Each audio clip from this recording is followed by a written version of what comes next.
గురు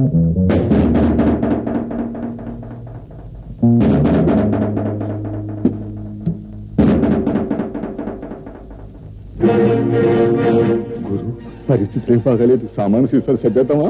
రే తాడి చెట్టు నా కొడక, ఊరు పెరుగులైన ఎవడో కొట్టు ఖాళీ చేయమంటే చేస్తామంటారా? ఏంటి గురు, పళ్ళు రాయ కొట్టాను, టేబుల్ ఎలి కొట్టాను. లేకపోతే నీ పీకి నొక్కేస్తా.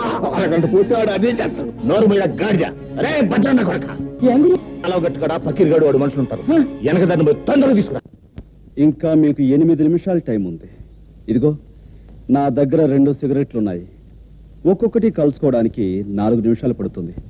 ఈ 2 సిగరెట్లు కలుసుకుని నేను గృహప్రవేశం చేస్తాను, గుర్తుంచుకో.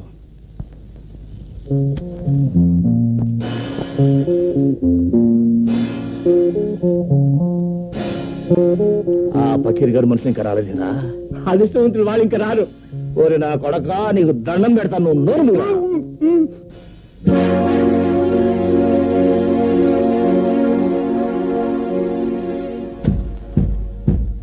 రాయ్ సారా కొట్టు.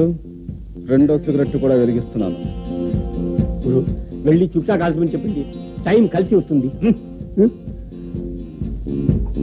వాడు గట్టిగా దమ్ములాగేస్తున్నాడు గురు, నీకు దాటేద్దాం గురు. అదే మంచిదంటావా? మంచిది గురు. ఈ ప్రపంచంలో దీనికన్నా మంచి అవకాశం ఇంకా ఏమీ లేదండి. గురు పకీర్ మనుషులు ఎదుకొచ్చాడు. పకీర్, నీకోసం ఎదురు చూస్తున్నాను. ఆ రోడ్డు మీద కాళ్ళు నిగరదని కూర్చున్నాడే, వాడు నా కొట్టంత బీభత్సం చేశాడు రా. వాడు అంతా చాల్చాలి. ఎవడు ఆ పిచ్చిగాడ?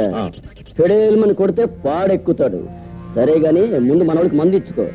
రాయ్ గంగులు, నువ్వు కౌరంపిన చిల్లర కొడుకులు వచ్చినట్టున్నారు. కావాలంటే ఆయుధాలు కూడా తెచ్చుకో. అమ్మ నా కొడక, పెద్ద రుస్తువులా మాట్లాడుతున్నావే. నీ కథ ఏళ్ళతో ఫినిష్. వీడి సంగతి చూడండి రా.